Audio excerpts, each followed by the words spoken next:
Hello students, welcome to my channel. तो students, आज की वीडियो में हम लेकर आए हैं, हम शुरू कर रहे हैं आपके बीए सेकेंड ईयर के 4th सेमेस्टर के सोशियोलॉजी का न्यू बैच स्टार्ट कर रहे हैं।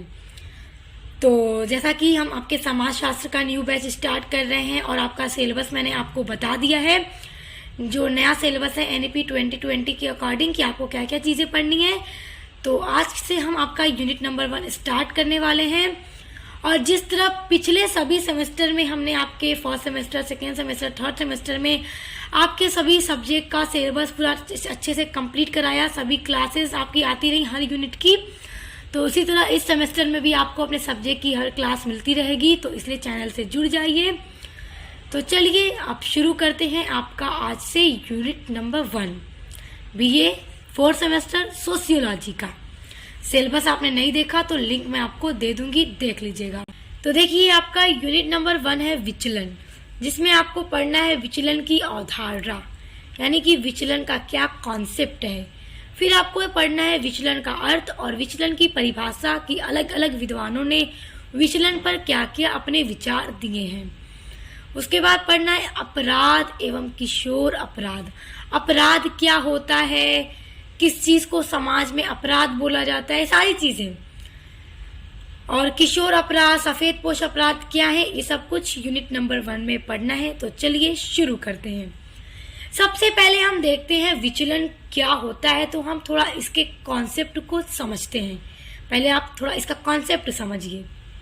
देखिए, हर समाज में अपने नियम या अपने कुछ मानदंड और कुछ मूल्य होते हैं और व्यक्ति उन्हीं के अनुसार व्यवहार करता है, आचरण करता है।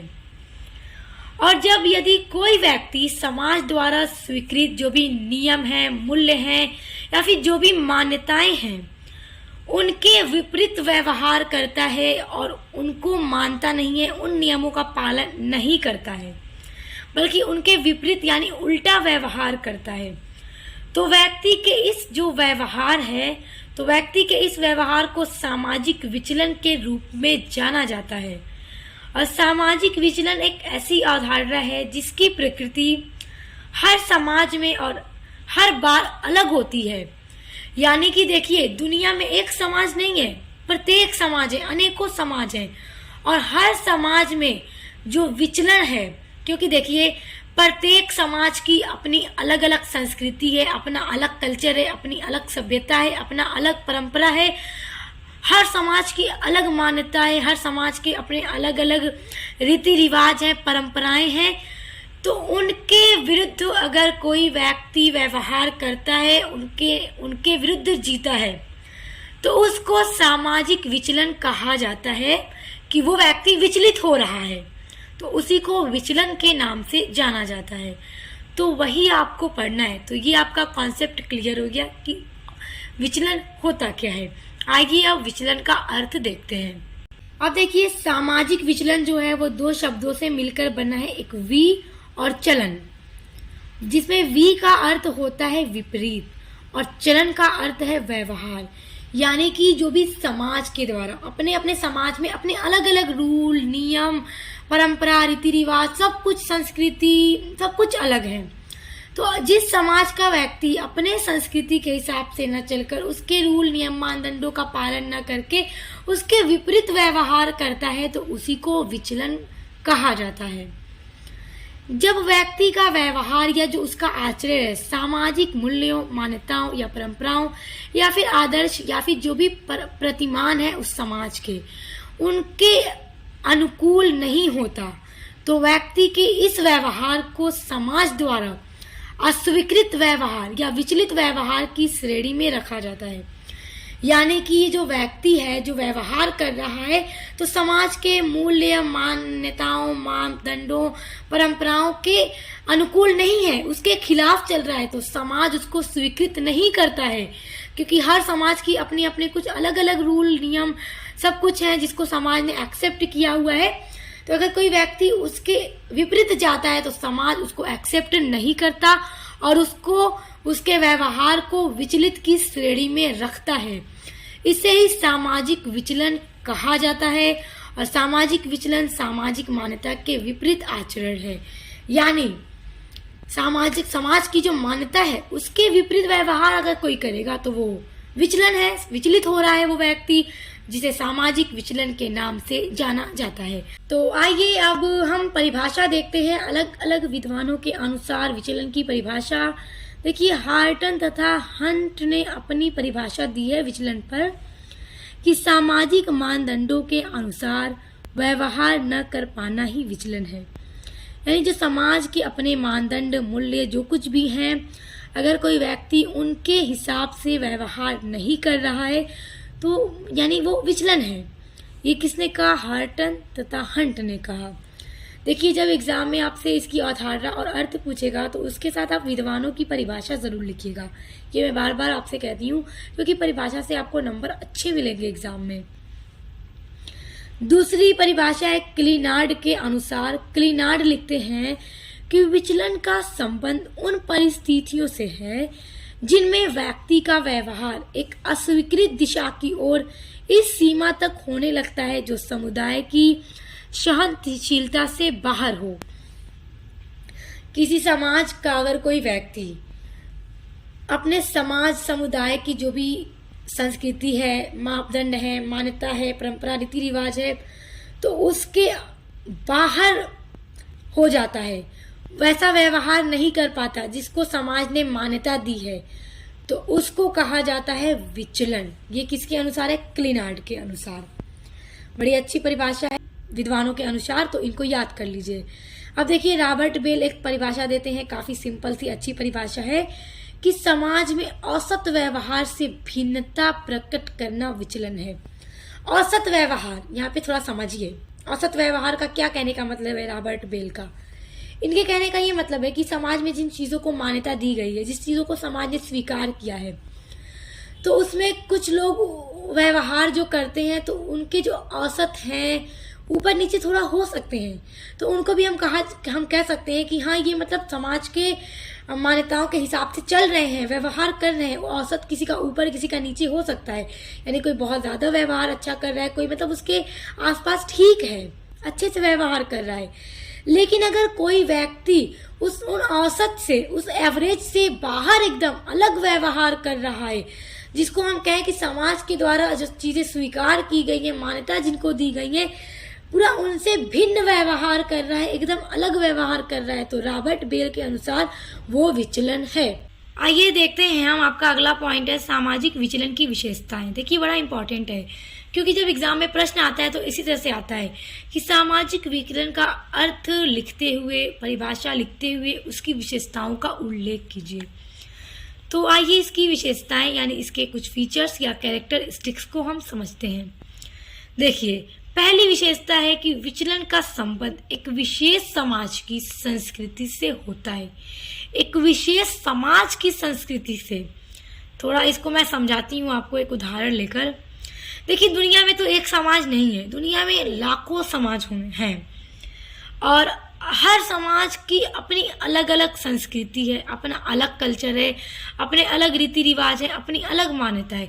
ऐसा नहीं है कि दुनिया में जितने भी समाज हैं तो हर समाज की संस्कृति, रहन सहन, रीति रिवाज, परंपरा, मान्यता, मूल्य, मापदंड एक हों, ऐसा नहीं है।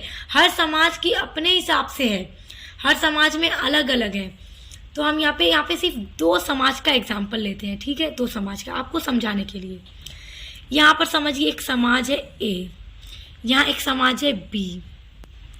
अब इस समाज में कुछ नियम हैं जिनको मतलब मान्यता दी गई है।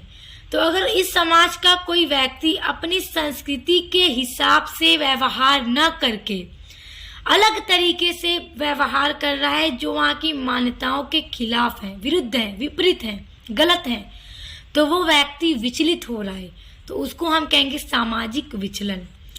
तो अब मान लीजिए कि इस समाज में जो चीजों को मान्यताएं नहीं दी गई हैं, हो सकता है दूसरे समाज में उनको मान्यताएं दी गई हो वहां की संस्कृति के हिसाब से। तो अगर इस समाज का व्यक्ति वो कार्य करेगा तो हम उसको विचलित नहीं कहेंगे और वो समाज अपने उस व्यक्ति को विचलित नहीं कहेगा, क्योंकि हो सकता है कि अगर इस समाज में जिन चीजों को गलत ठहरा दिया गया तो इस समाज में उन चीजों को गलत नहीं ठहराया गया हो। तो अपने समाज में अगर कोई व्यक्ति अपने संस्कृति, परंपरा, रीति रिवाज, मान्यताओं के हिसाब से न चलकर विपरीत व्यवहार करेगा तो उसी को हम सामाजिक विचलन कहेंगे। यानी कि इसका सीधा संबंध एक विशेष समाज की संस्कृति से होता है। ओके, अब देखिए दूसरा है सामाजिक विचलन की अवधारणा परिवर्तनशील है। यानी इसकी जो अवधारणा है वो परिवर्तनशील होती है। हर समाज की अपनी अलग अलग संस्कृति के हिसाब से अगर कोई विचलित होगा तो उसी को हम सामाजिक विचलन कहेंगे। तीसरी इसकी विशेषता है कि कोई भी समाज विचलन मुक्त नहीं होता है। यानी दुनिया में जितने भी समाज है सभी समाज में विचलन होता है। कोई भी ऐसा नहीं कि एकदम विचलन से फ्री हो, मुक्त हो। हर समाज में रहने वाले जो वहाँ के नागरिक है, सदस्य हैं, व्यक्ति हैं, वो अपने समाज के अगर रीति रिवाज को, मान्यताओं को, मापदंडों का पालन नहीं करेंगे तो वो विचलित कहे जाएंगे और हर समाज में विचलन होता है। दूसरी विशेषता ये है सामाजिक विचलन की कि विचलन समाज के लिए हानिकारक समझा जाता है, क्योंकि जिस समाज में अगर किसी चीज को करना गलत कह दिया गया कि अगर कोई व्यक्ति इस हिसाब से व्यवहार नहीं करेगा तो वो हानिकारक है समाज के लिए। तो जाहिर सी बात है कि उससे समाज को नुकसान होता है। अब देखिए सामाजिक विचलन के प्रकार। देखिए सामाजिक विचलन भी कई प्रकार का होता है, एक प्रकार का विचलन नहीं होता। अब ये कई तरह के होते हैं। तो देखिए रॉबर्ट मर्टन ने सामाजिक विचलन के 4 प्रकार बताए हैं। अब वो 4 प्रकार कौन कौन से हैं रॉबर्ट मर्टन के अनुसार, आइए उनको देखते हैं कि किस किस तरह से सामाजिक विचलन होता है। इनके अनुसार जो पहला सामाजिक विचलन है वो है नवाचार।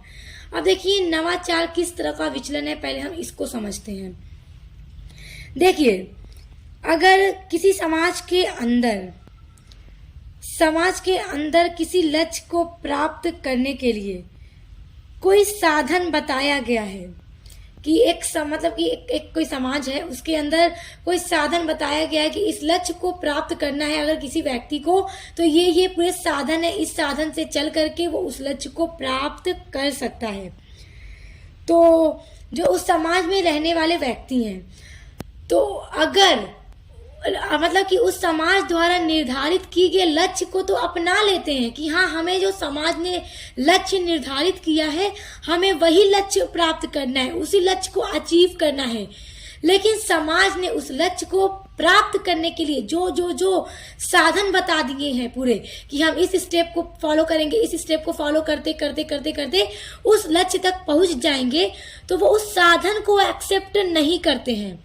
यानी उस समाज के लोग उस लक्ष्य को तो एक्सेप्ट कर लेते हैं जो उस समाज ने निर्धारित कर दिया, लेकिन समाज ने उस लक्ष्य को प्राप्त करने के लिए जो सीढ़ियां बताई हैं, जो साधन बताए हैं, तो उस समाज के लोग अगर उन साधनों को एक्सेप्ट न करके उनकी जगह अपने द्वारा किसी नए साधन का यूज करते हैं, तो ये भी सामाजिक विचलन ही है कि वो अपने द्वारा किसी साधन का यूज करके उसी लक्ष्य को प्राप्त कर लेते हैं जिस लक्ष्य को समाज ने निर्धारित किया है।